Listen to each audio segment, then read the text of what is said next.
When you think about compensation for ministers, your mind probably goes to the basics like salary and housing. Additionally, the proper use of fringe benefits and reimbursements are significant keys to developing creative and compliant strategies to maximize the ministerial compensation dollars in your organization's budget. Some fringe benefits are taxable, some are tax-free, and some are tax-deferred. Knowing which is which and understanding how to best apply the various fringe benefits allows a church and a minister to maximize stewardship opportunities. In this video, we'll briefly cover 9 key compensation strategies for ministers. Number 1, church-related business expenses. Use one of the following strategies regarding church-related business expenses. The church could directly pay all of a minister's church-related business expenses by charging the expenses to a church credit card. The minister must substantiate all expenses charged.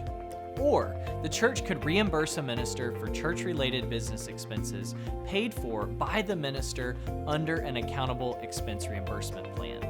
Again, the minister must substantiate all expenses to be reimbursed. Number 2, cell phones.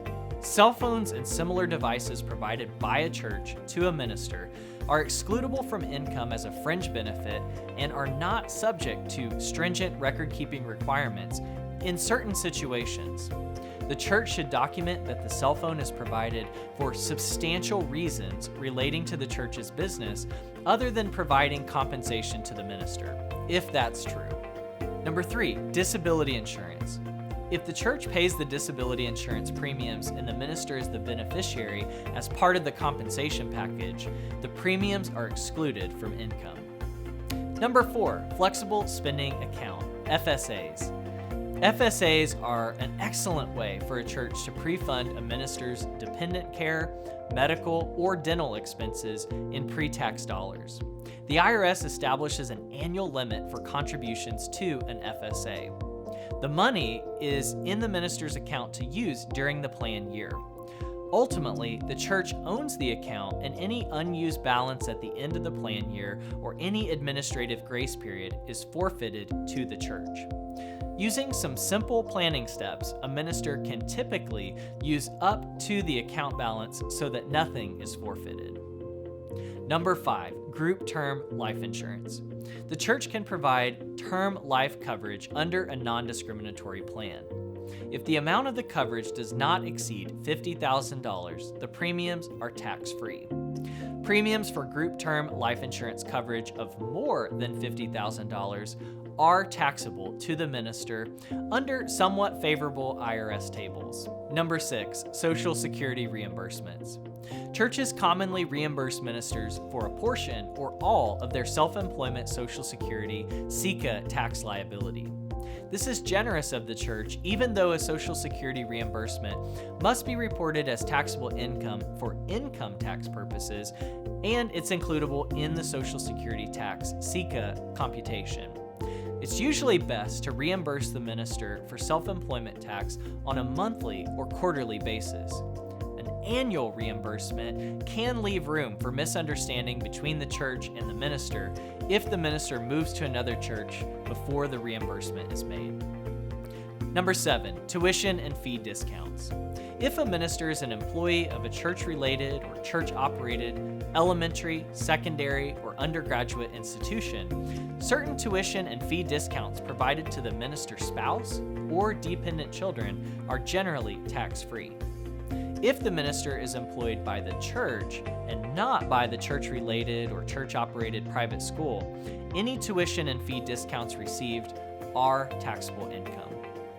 Number 8, personal use of church-owned vehicles. One of the most attractive fringe benefits for a minister is for the church to own or lease a vehicle for the minister.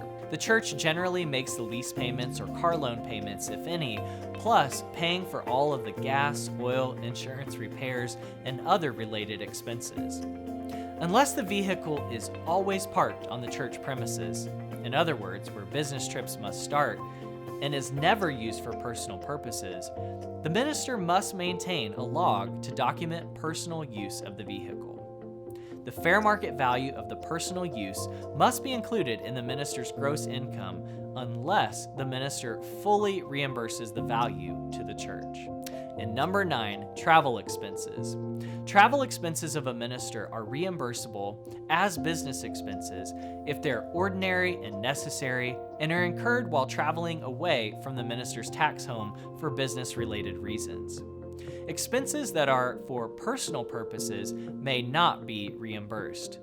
If a minister incurs travel expenses for a spouse or a child, the minister may receive a tax-free reimbursement for the spouse and children's expenses, but only if they qualify for employee treatment and the travel of the spouse and her children is for a bona fide business purpose, and the minister substantiates the time, place, amount, and business purpose of the travel under an accountable business expense reimbursement plan. With that quick overview, I hope you can see just a few of the creative and compliant compensation strategies that exist for ministers. With that quick overview, I hope you can see just a few of the creative and compliant compensation strategies that exist for ministers.